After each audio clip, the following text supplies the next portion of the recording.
ஆன்மீக அருட்கவியரசு முனைவர் கபரமேஸ்வரன் மாறநாட்டு கருப்பன் மீது எழுதிய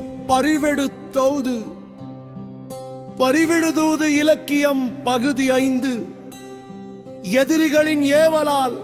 படும் அவஸ்தைகளை பரியிடம் எடுத்துரைத்த மானை கலையத்தோடு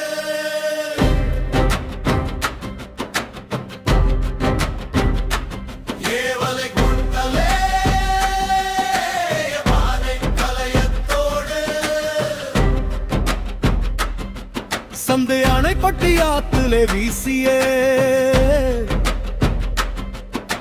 கும்பம் 2 கட்டி சின்ன கருப்பு ராக்கா இணையான செத்திரிற் பேரு வச்சா பூஜை போட்டு ஆத்துலே ஓடை போல ஓடும் நீரில் ஆடைய விட்டேன் பாருவே மச்சப்பறிக்கு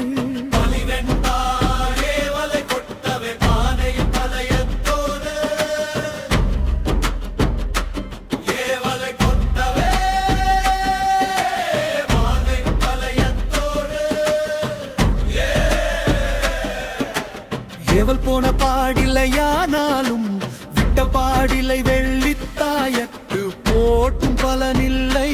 மதுரையிலே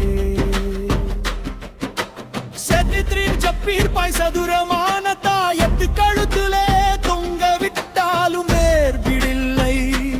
அப்படியே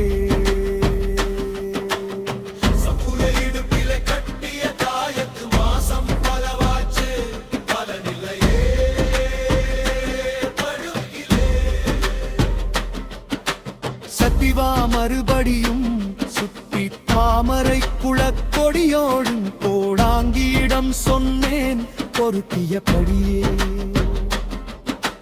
சென்டிஜஸ் முத்து போட்டு பார்த்து கோடாங்கி முனியேவல் என்றானே இனி பயனில்லை சுத்தும்படி விட்டானே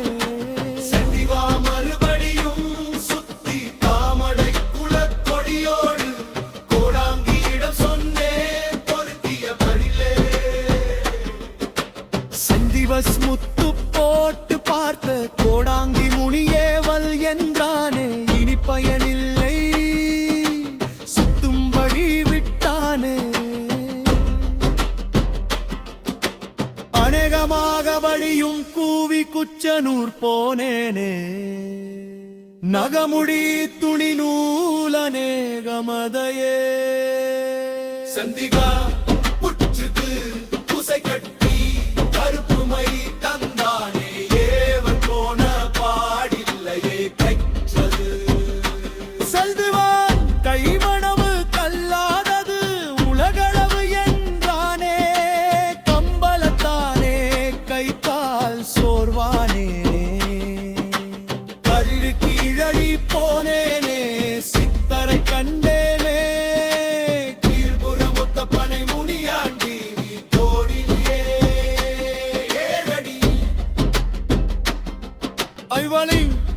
கம்பத்தின் கீழே பாறையிலே அமர்ந்தேனே கைப்பிடிச்சு நாடி பார்க்கவே செம்புலே நீரெடுக்கவே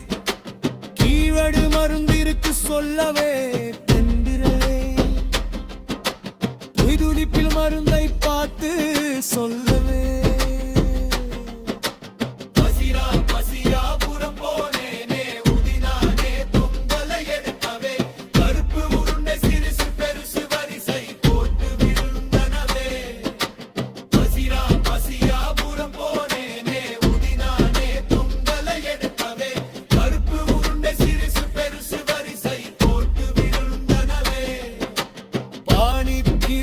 போனேனே சித்தர் கண்ணே கீழ்புறமொத்த பனை முனியாண்டி கோவிலே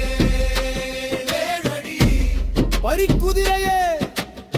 எதிரிகளின் ஏவலால் படும் அவஸ்தைகளை கேட்டாயா? நான் சொன்னது வார்த்தையை பிசகாது அப்படியே மாறநாட்டு அந்த மலையாளிடம் போய் குதிரையே அந்த கருப்பமே என்னை காக்கும்